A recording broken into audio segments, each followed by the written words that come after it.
All right, January 11th, 2023, 1/11. It's been nice out here. Knock on wood. Because it's been a decent January. December, we had that really cold snap around Christmas time, but so far it's been pretty mild for January. I'll take it. Absolutely, I'll take it.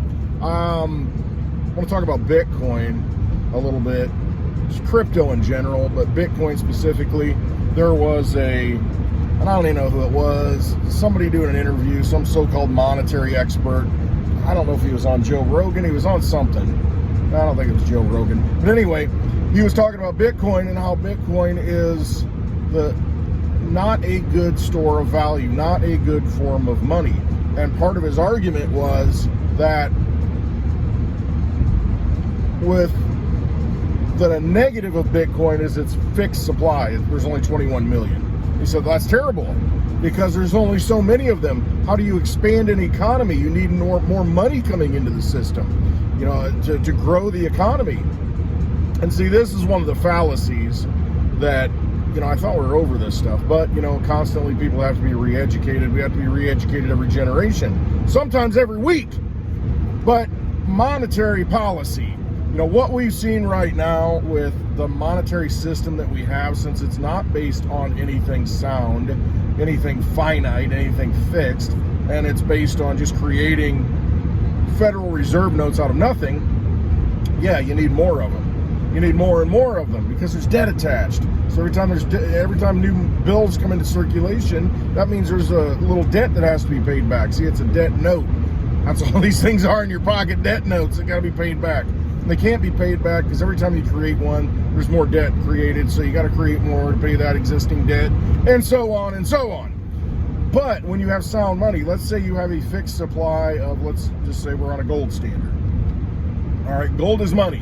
And you've got it in, you know, little pieces, 1/10 of an ounce, 100th of an ounce, and all these little fractional pieces to where you can pay for things. But there's a fixed supply because there's only so much gold. Let's say that, you know, we can't find any more gold. What we have is what we have. Okay, so what happens to the economy? Oh my gosh, there's no more gold. We can't expand the economy. No. What's going to happen if you've got something for sale? Let's say we're dealing in cows or cattle, you know, livestock of some sort. Okay, well, you can continue to breed that livestock. And let's say you've got this huge ranch where you're just breeding and breeding and breeding, just creating more and more. Well, there's no more gold. So whatever gold exists has to be able to pay for that livestock. So if you keep creating livestock, then it's like, hey, you got so much livestock here. I mean, I don't need that much.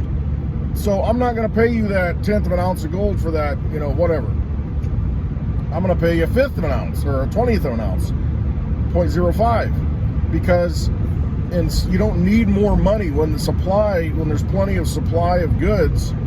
It actually starts costing you less money.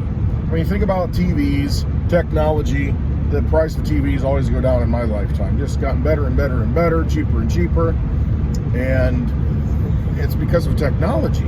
So you don't have to pay more money for things necessarily. Yeah, when you print more money. Anyway, stop there.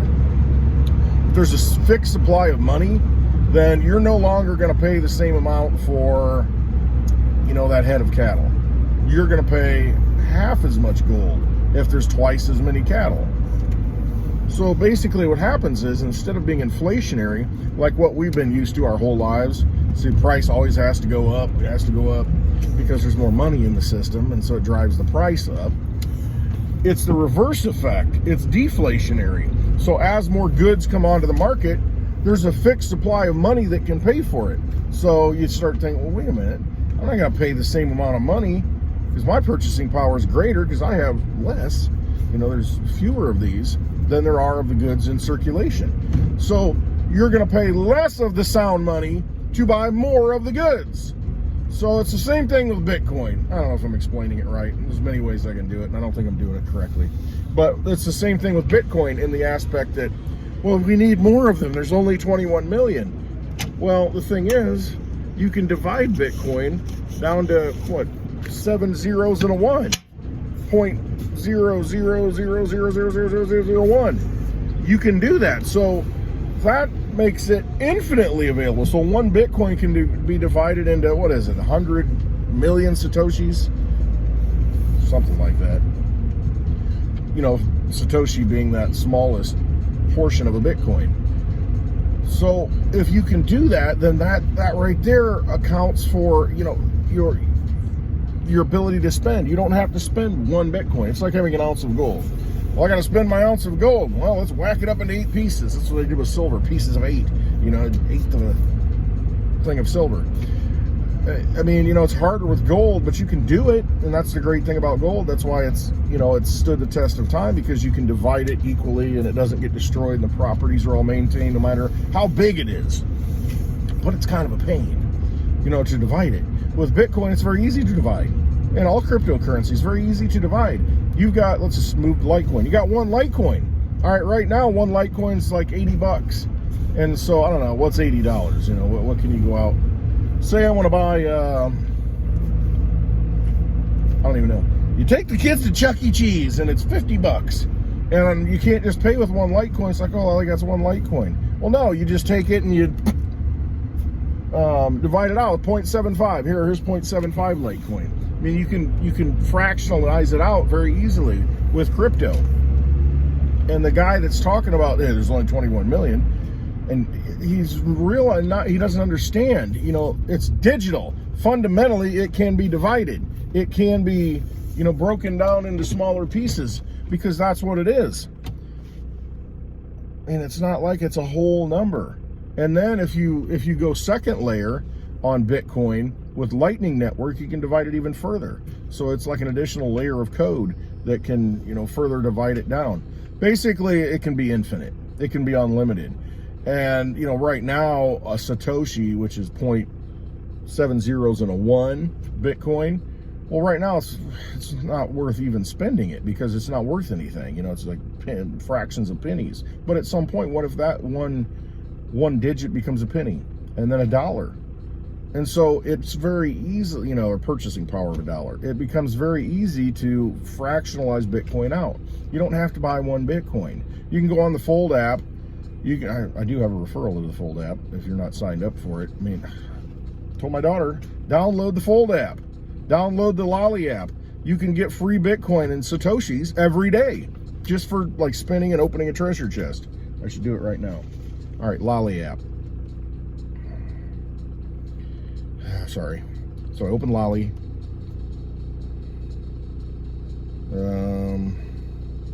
Get your daily stack, and you've got this thing. Every day you can do this. Boop.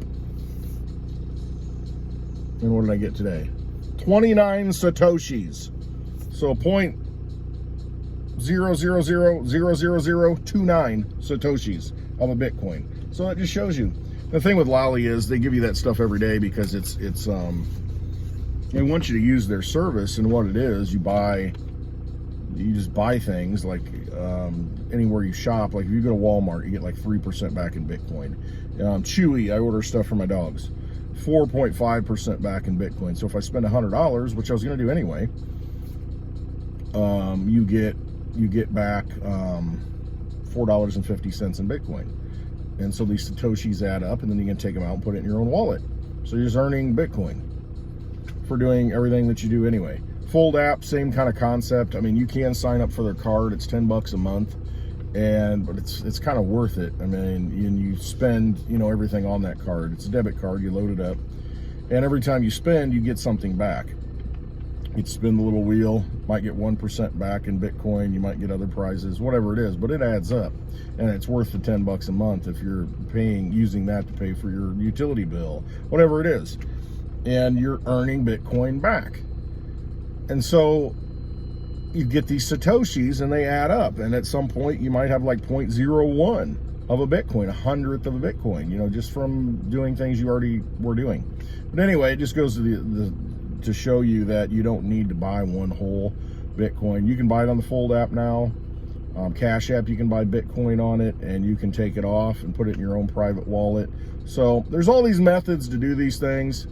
To think that, you know, there's a limitation with cryptocurrency as far as spending it. No, as the price goes up, it'll be worth a lot more, those little fractions, and they're completely spendable and completely usable. Bitcoin, not so much. If you're sending small micro payments like that, it's really not a good thing to do because you got to pay the fee, you know, for the mining network. Now that's why they say, well, Lightning Network, layer 2. And I get it. I mean, but then again, you know, you're losing kind of custody over it and not that peer-to-peer transaction. I'm rambling on a lot of different things right now. Just kind of wanted to address that issue of, you know, being a fixed supply of the 21 million. Is it? I don't even know if they're even ready for me yet. Let me pull up here and see if anybody's even here. Oh yeah, okay. All right, so I'll wrap this video up. Maybe make something on the way home. So yeah, I just realized Bitcoin, cryptocurrencies, there is, even though it has a limitation as far as how many there are, you know, 84 million Litecoin can ever exist. It becomes infinite when you take that down to the 8th decimal point. You know, 8 digits to the right of the decimal point. Am I saying that right? Or am I dyslexic? So anyway, finite supply, infinite uses. I don't even know what I'm talking about. I kind of do, but I don't. All right. Love you all. Hope you have a wonderful day. Thanks for watching, and hopefully I didn't waste 10, 11 minutes of your energy. All right. Have a great Wednesday. Love you all. Always trust yourselves, because you can't trust me today. All right.